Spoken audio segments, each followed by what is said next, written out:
এই বছৰত আমাৰ গাঁৱৰ ল'ৰা ছোৱালী কেইজনে ভাল পাৰ্চেণ্টেজ পাইছে মেট্ৰিক পৰীক্ষাত আৰু হায়াৰ ছেকেণ্ডেৰী পৰীক্ষাত। কি হোৱাৰ আশা আছে তেওঁৰ এইম ইন লাইফটো কি?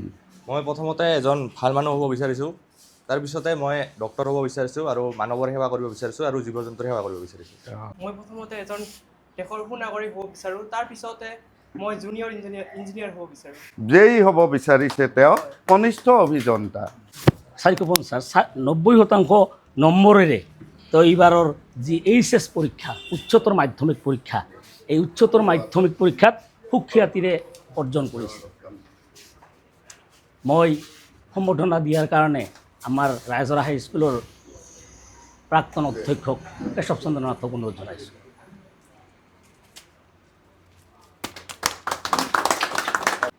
এই ফিৰগুনাথ, যাৰ দেউতাকৰ নাম হৰকুমাৰ নাথ, যিয়ে আজি সভাখনৰ সভাপতিত্ব কৰিছে, মাকৰ নাম জ্যোতিকা নাথ, তেওঁ নম্বৰ লাভ কৰিছে 400, মুঠ সৰ্বোচ্চ নম্বৰ পাৰ্চেণ্টেজ আকাৰে পাইছে 80, এটা ভাল নম্বৰ পাইছে। খুব কষ্ট কৰি তেওঁ পাইছে। আগন্তুক জীৱনত তেওঁ আকৌ ভাল সুখ্যাতিৰে ভাল নম্বৰেৰে আগুৱাই যোৱাৰ কাৰণে মই আশা ৰাখিছোঁ বা আমি আশীৰ্বাদ জনাইছোঁ। নিশিতা নাথ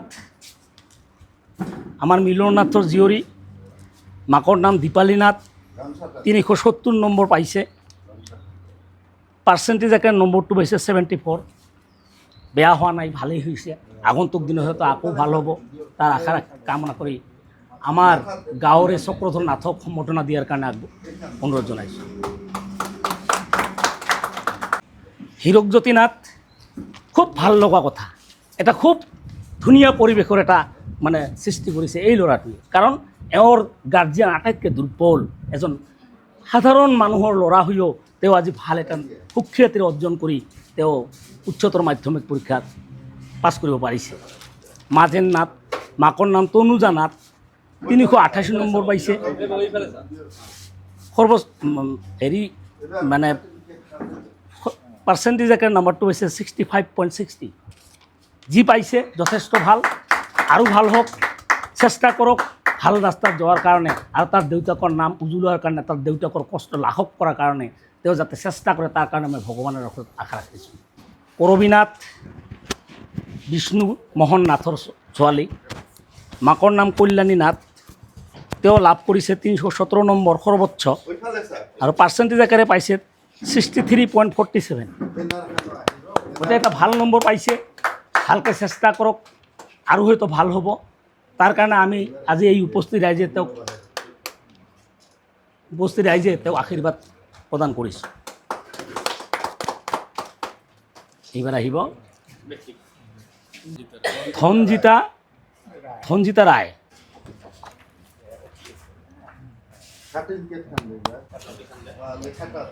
জাতিখান্দে,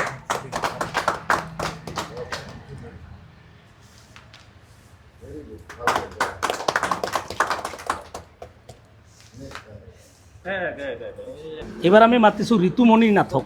ভালে পাইছে, ভালে কৰিছে, আৰু ভাল কৰক, তাৰ কাৰণে আশা ৰাখিছোঁ। ভালদৰে পঢ়া শুনা কৰিলে নিশ্চয় ভাল হ'ব।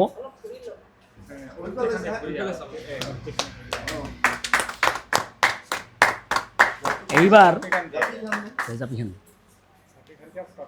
3 নম্বৰ কাই হ'ব এইবাৰ? জ্যোতিপ্ৰসাদ নাথ, কিন্তু তেওঁ অনুপস্থিত, যাৰ কাৰণে তাৰ মাক আহিছে। তাৰ মাককে আমি সম্বৰ্ধনাটো লোৱাৰ কাৰণে অনুৰোধ জনাইছোঁ। তাৰ মাকে সম্বৰ্ধনাটো লওক, লগতে তাৰ মাকক মই অনুৰোধ জনাইছোঁ যাতে ল'ৰাটোক ভালদৰে পঢ়া শুনা কৰায়। নম্বৰ পাইছে 392, 65.3%, ভাল পাৰ্চেণ্টেজ পাইছে।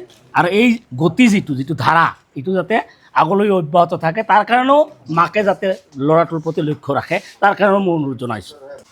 আমাৰ ছাত্ৰ ছাত্ৰীসকলক আমি সম্বৰ্ধনা জনোৱা ইতিমধ্যে আমাৰ শেষ। এতিয়া আন এগৰাকী ব্যক্তিক আমি সম্বৰ্ধনা জনাম, যিগৰাকীয়ে আমাৰ গাঁওখনৰ এটা সুনাম, যিগৰাকীয়ে আমাৰ গাঁওখনক পৰিচয় কৰি, মানে অসমৰ বুকুত পৰিচয় কৰি দিয়াত আমাক যথেষ্ট সহায় কৰিছে।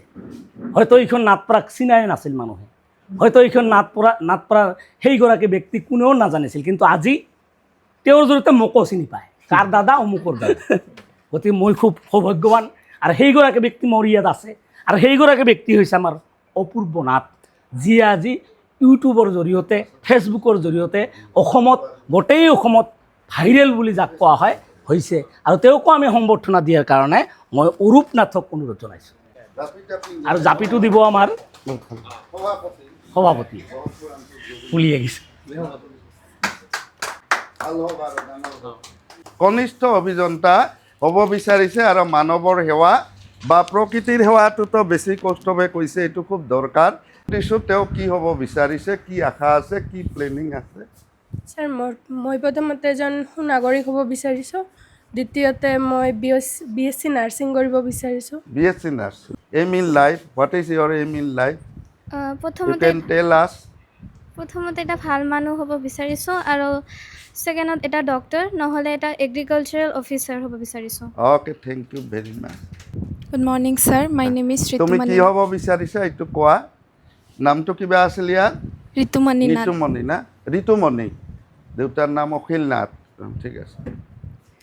I want to be a good citizen হ্যাঁ, and I would like to work for our community and people. Also, for me, I want to become a civil service officer so that I can work not only for myself but for the people and our village. Thank you. ই যিখন স্কুলত পঢ়িছে 2-3টা ছাবজেক্টৰে teacher নাই, হয়নে? মাকেও মাজে মাজে কৈছিল, ময়ো কৈছিলোঁ যে ইমান টিচাৰ নাই, ছোৱালীজনী ইমান টেলেণ্টেড, কিন্তু হিন্দী টিচাৰ নাইয়ে। মই প্ৰথমতে এগৰাকী সুনাগৰিক হ'বলৈ বিচাৰোঁ, দ্বিতীয়তে মই এগৰাকী আদৰ্শ শিক্ষয়িত্ৰী হ'বলৈ বিচাৰোঁ। অ'কে।